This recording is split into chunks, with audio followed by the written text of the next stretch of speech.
Hello. Good evening. Good evening. Buenos dias. Buenos dias. Shalom. Assalamu alaikum. I'm going to start this off this afternoon. Oh, first let me introduce myself. For those who do not know me, my name is Odie Hawkins. And we had a program called Moments in Time last year. Zola Salena-Hawkins, the mysterious character who's huddling behind the camera.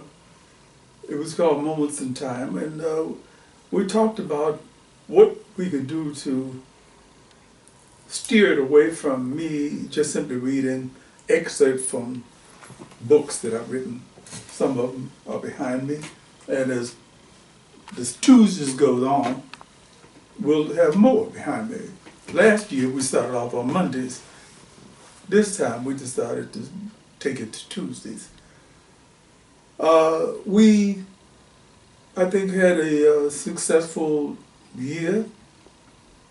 The kind of things that happened so far this year have not happened last year, but now we're in a different frame of reference. So what I thought it would be interesting to do with, because I'm a writer who has written a number of novels and essays and short stories, books of short stories.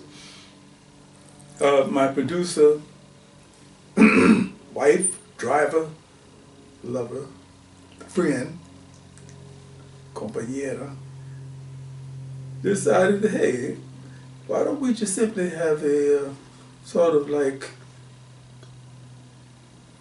an autobiographical memoir, essay, short story reading session for this year. For those who are not fully acquainted with the year that we're talking about, it's this year. And this year will extend all the way into next year, God willing, creek don't rise. Mm-hmm. So that's what it's about.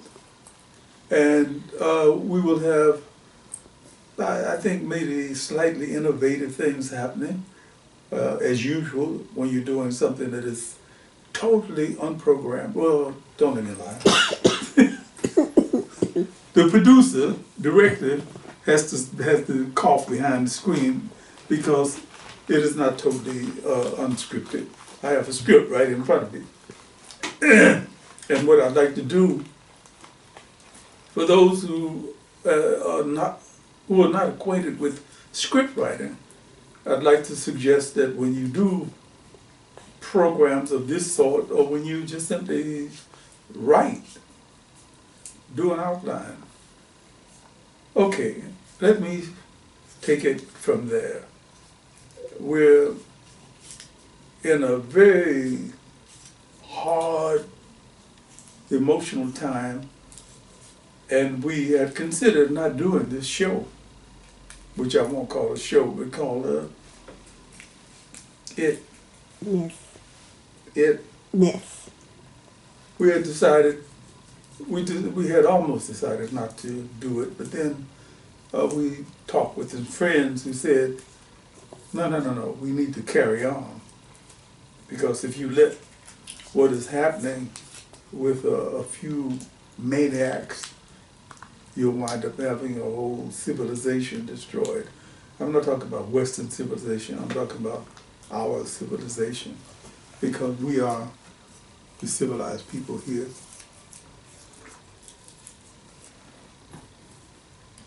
I don't know how some people might take that, but that's beside the point. I'll read what I have here and carry on from that point. This is a series of readings that will focus on Odie's personal view of the world and the stuff happening therein. I have to hasten to say, I'm not being egotistical by saying that this is totally the way it should be, or this is the way I want it to be, but there's an explanation of what it is that you're going to run into. It will be essays, short stories, and memoirs. Essays, short stories, and memoirs. We talked about it, Zola, Salena, and myself, And also, we've discussed it with our children, Taiwo and Kahindi. As 8-year-olds, they couldn't add very much other than, I don't like that. Or one who said, everything gonna be all right. And so here we are. We will have a very flexible format. We talked about having some like standard opening, like the violin starts as often, it started against that. So, well, let me put it to you this way. I woke up after my usual dream-filled night, checked the look of the day through the curtain. We were supposed to go next door to do a Tai Chi class with our neighbor. Our neighbor has discovered Tai Chi through us, and she's a diligent student.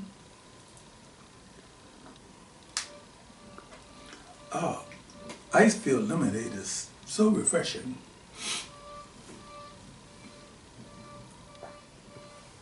From the gray, stormy look of the morning, it didn't seem likely we would be doing Tai Chi on this particular morning. Zola verified my suspicion, but not because of the grim weather. She texted. They do that with each other. It's a mystifying thing. They write letters to each other on little fingerboards. Because I don't know anything about Cell phones. Maybe it's my age, I don't know. Fingerboards, yes. But, what you call them? Cell phones. Cell phone. Yeah. Like I said, I'm fingerboard. Zola verified my suspicion, but not because of the grim weather. Miss Lady wants to cancel her class this morning because her dog died in his sleep last night. Her sleep. And it was a female. Daisy, yeah. Daisy. Oh, I'm sorry. Yes. But it was a dog, right? Yes. Family member and so. And it died. Yes, unfortunately. Okay. Help me with this. We spent minutes exchanging sympathetic chit-chat. Animal lovers. We were feeling Miss Lady's loss of a family member. Well, who is it? Duke? You had a dog? Oops. Just moved the camera a bit. How old was the dog? 14 years old, I believe. 14. Yeah. 14. I don't know, how long did you have your dog? Oh, that's about 3,000 years old. Right. You know. In any case, we debated sending Miss Lady a sympathy card, but decided to remain close and personal to not allow Hallmark to express our feelings. Now what? Zola made the easy decision to go back to doing whatever 7 a.m. people did. I have to explain that Zola gets up at ungodly mornings and time, like 6.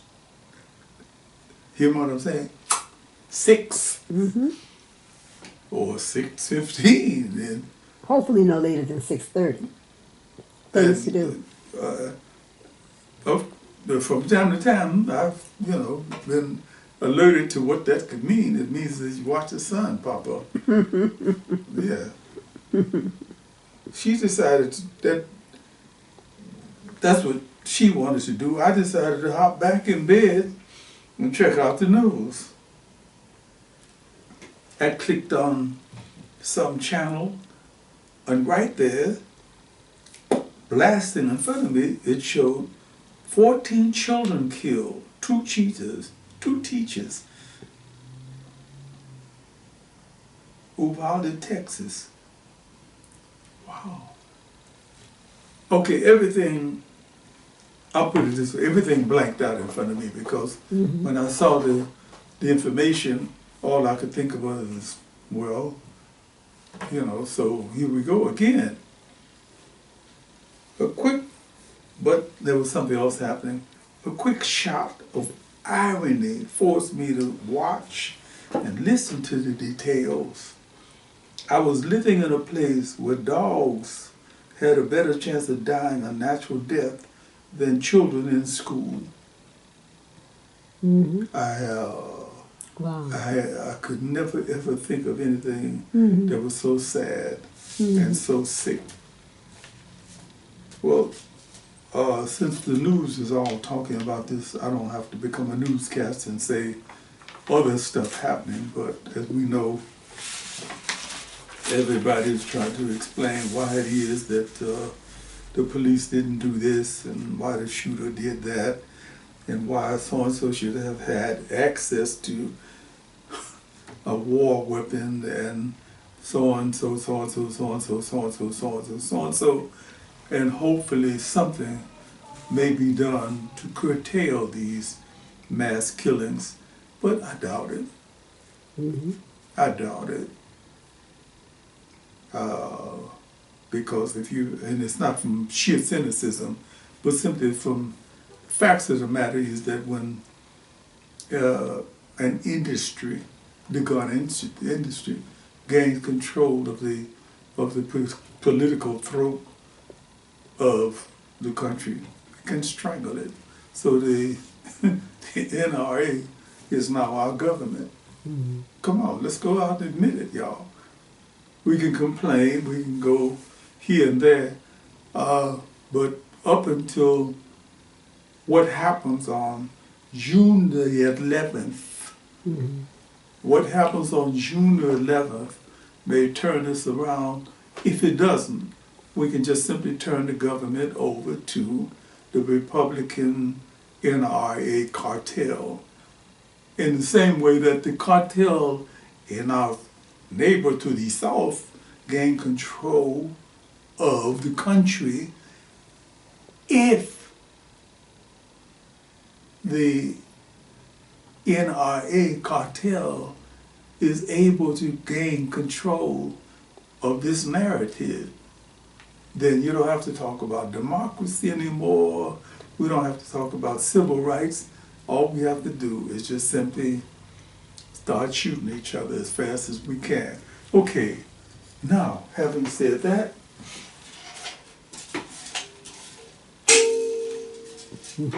I'm going to start reading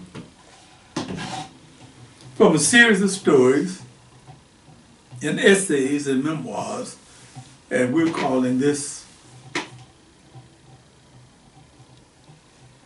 Moments in Time. Ah, sure. Is that right? Yes, Moments in Time. What would you say about it? Tell me what you want to say. Well, I'm talking to Zola Salena-Hawkins, who is very shy, but during the course of this year, this fiscal year, June, July, August, September, October, November, December, long fiscal year, she'll be coming over on this side, and I'll be maybe disappearing. Not really, I'm just kidding. So. What would you say? I would say that, so many times we get fixated at a certain moment in time. Like when you're teenagers, something happens and, it's like, I'm going to die. Well, at least when we were growing up. Even your generation, my generation. Now, when teenagers say, I'm going to die, you do worry whether or not they're going to do themselves harm, because they're not accepting the fact that sometimes shit happens, but it's not forever. That circumstances can change if you put in motion things, to be changed. And I like the term moments in time, like bright moments. Yeah. Okay, that one needs to focus more on the bright moments and moments in time that are better as we move forward. It's a roller coaster. Life is a roller coaster. I don't think we have any choice. Well, that's either that or it's the abyss. Yeah. You either have the hopefulness that you're talking about, or it's and stop taking everything so damn serious. I mean, sure, there's moments in time when you have to deal in an adult level, but more often than not, one should enjoy life like a child. That's what is going to take us to the first moments in time. Aha, fantastic. As I may have explained from time to time before, I made the decision to take a trip to Ghana, West Africa in 1992, just a few days after they had tried to beat the shit out of Rodney King. And it wasn't because of that, because there have been many, many beatings. I mean, since, you know, hell, 16, 19, if you want to get exact about it. But I've been saving. I'm a freelance writer. You can save a few pennies. Let's go to where your ancestors came from, mostly. With a name like Hawkins, I know some of them came from some northern place, maybe England or Scotland or Ireland or somewhere. But they don't grow skin like this in Those places. in Scotland. I know that. Okay. So I had decided to do that, to go to Ghana. The reason why, and it would take a long time to go through all of the political, socio dynamics. I looked up and down on the West Coast, which was where most African Americans are reputed to come from, if you check your DNA thing. I didn't want to go to South Africa. They were already having problems. I didn't want to go up the West Coast to Angola. I didn't want to speak Portuguese and try to figure out how a little poor-ass country like Portugal had gained control of a country big as Texas. I didn't want to go to Cameroon, which is where the French had landed, or Gabon, or any of that. I wound up in Ghana, and it was a strange kind of thing. As we all know that Ethiopia was the only African country that was never colonized by European colonists. The Italians came in there and they fought, but they never completely colonized the country. Ghana had been one of those countries that had been colonized, but when the decolonization of the country happened in 1957, under Kwame Nkrumah, the English got out of there and sort of formed what do they call it, the English crown, or they call it, with the ex-colonies who decided to remain within the English sphere of influence. Well, the French colonies did the same thing with the French, right? Mali and Chad and the rest of them.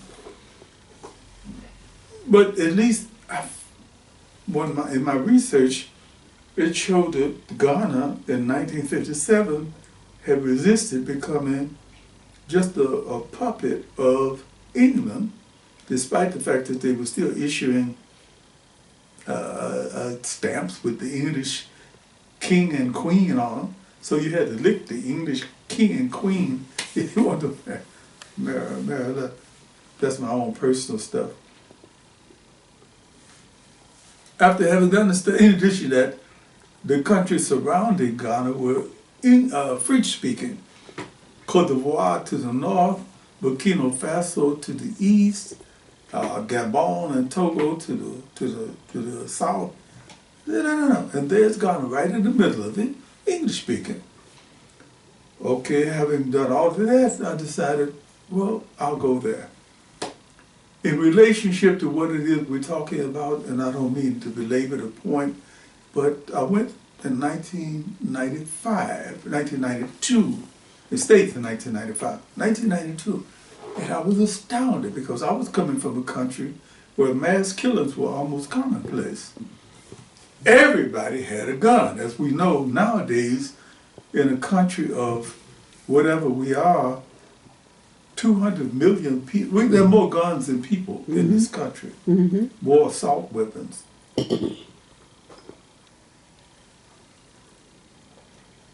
I go there in 1992, I had $50 and what I thought was some friends who lived in a place called Osu, which is a little neighborhood in Accra.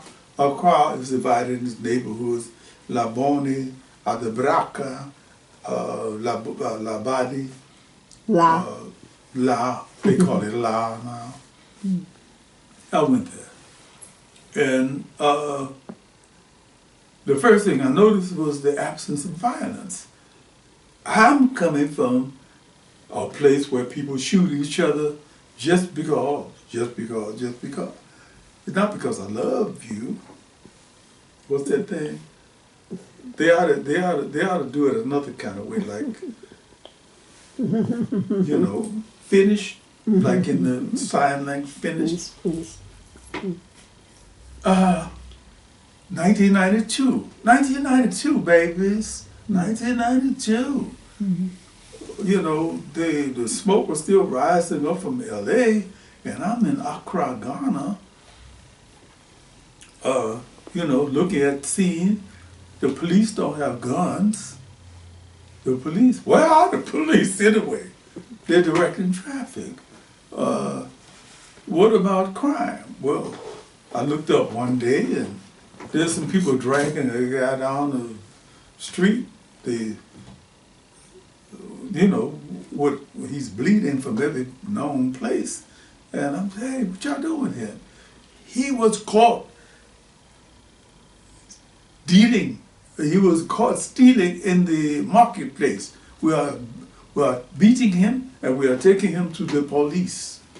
Now get me straight here. The country had been so corrupt that a Air Force lieutenant named Jerry Rollins had decided to have a revolution and take the country over, and he did. And as we know about African countries, whenever somebody takes over, they stay over. Mobutu, Obongo, Gaddafi, keep on going. His juryship, they joked about it, said, we have to straighten things out in this country. We'll take over and run it until we straighten things out, and then we will retire. And he did that. Amazing. He did that. He took the country over, straightened some things out, and then retired. But then soon after, the corruption seeped back in, and he said, we have to take it over again.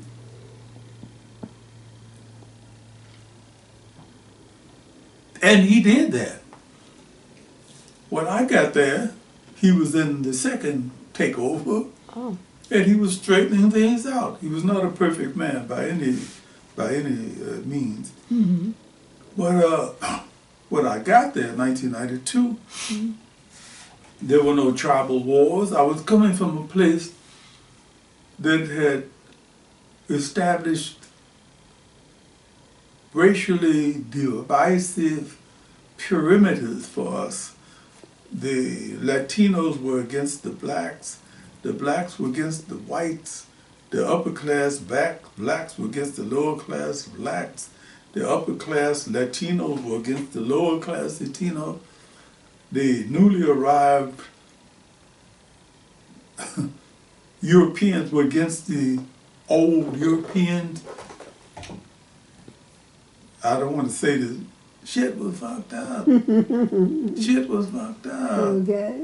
When I left the United States in 1995, smoke was spiraling up. They didn't know whether I was Chicago born, but LA immigrant. People didn't know whether or not this stuff was going to last because, wait a minute, the police have been proven to be weapons of mass destruction, and the people have been terrorized and so forth and so on. Okay, I'm in Ghana, it's 1995, everything is cool. Police are not shooting people in the streets. There's no interracial warfare. Tribalism, yeah. Tribalism, yeah. There were some FAs who thought they might be considered better than some gods, and some gods thought they might be better than some trees. But his juryship, Rawlins, who said, we can't have that, and his father was Scotch, and his mother was Indian. So you got an Obama in Africa, and they never give enough credence to that. Who said, "Hey, we can't have that," so they don't have any kind of interracial thing, intertribalism. I mean, like the girl wouldn't go out with me because I wasn't in Zama. Right. Well, excuse me, I'm African American, and she said, "I don't know what that is." I don't know what that is, but not with me, pal. But I discovered I was living in a more civil society. I never had anybody call me a nigger in Africa. As a matter of fact, I never even heard the term. I was there for 3 years on my first visit, and then when Zola and I went back in 2014, 13 and 14. 13 and 14, did you ever hear anybody calling anybody a nigger? No, but you told us about, before you left, that somebody had told a cab driver. Dreadful story. Let me make it quick. Okay. I had gotten hold of a guy named Brother Kwame, who, if you live in a place that doesn't have really good transportation, you got to get a hold of somebody. So I got hold of Brother Kwame, got a nice taxi. Said, Dig, I pay you so much money every day or every hour. They call it chartering. I give you so many CDs for the, his friend, Brother Kufwa, who said, hey man, listen, I got black people coming here on different reasons, for different reasons. How can I attract them to pull them into my taxi? I said, well, let them know that you welcome them. And his eyes lit up. The bulb went on. Good idea, yes. I looked up and the brother had put a sign in his taxi that said, welcome niggas. Because somebody in their infinite wisdom had told him, all you got to do is tell them, call them what they call themselves. No. Call them what they call themselves. All right, y'all. I know. Call them what they call themselves. So when I saw the sign, I said, hey man, you can't do that. That's, you got Mr. Farrakhan and these people coming. They don't want to see that. No. He said, who Mr. Farrakhan and these people? That's another story because we wound up discovering that you have Africans in West Africa, which is where a lot of us come from, who don't know anything about African American history. Don't know anything about African American history. Well, it looks like what's going to happen here, and I'm not trying to tease anybody, anything like that, but what's going to happen here is that this might be the prologue to what is going to come in the Tuesdays to come. All right. We're going to share these little adventures. Gotcha. With those who are interested in knowing what's happening from another level other than the official level. I'm not a representative of the ACLCU or the POBBA or even the NAACP. We are members of it. Yes. Our friends, Alfred Reeves, James Butler. Susan Amagashi. Oh my God, say the name again. Susan Amagashi. Susan Amagashi. Yes. Linda. My goodness, Yes. all of our Ghanaian friends, I hope we'll be able to pull in on this Yes, and Kennedy. check out what it is we're doing to try to personalize what it is we experience coming to your experience. Mm. Next time, I'll be reading a story. But I think it's only inappropriate to say that in these times and at this point in time, at this moment in time, we can only say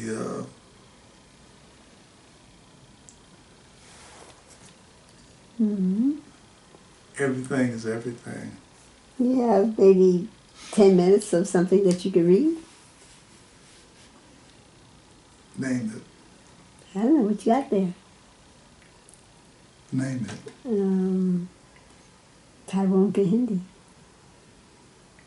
Taiwan Kahindi. I'm with that. Okay. I'm with that. You have anything there that you can read for us?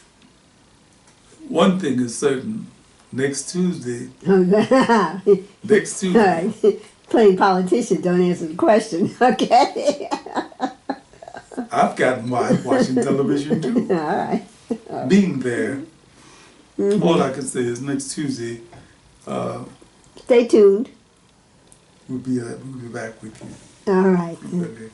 Website is www.odiehawkins.com. This is my capoeira cook. I love it. Yes, a capoeirista, Tai Chi instructor, writer instructor, a friend, husband, lover, entrepreneur.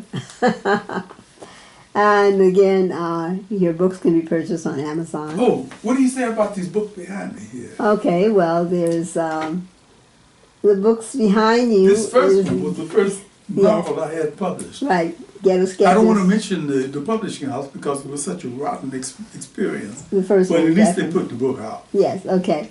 So you have Ghetto Sketches 2021, you have Conversations with Liquor Store Rufus, and you have Shackles Across Time. 3 different genres. And for those who like to mix things up, you will find Odie Hawkins readings rather interesting, entertaining, and sometimes it'll be like, this has got to be real. But only the author knows for sure. Get out of here. Ciao.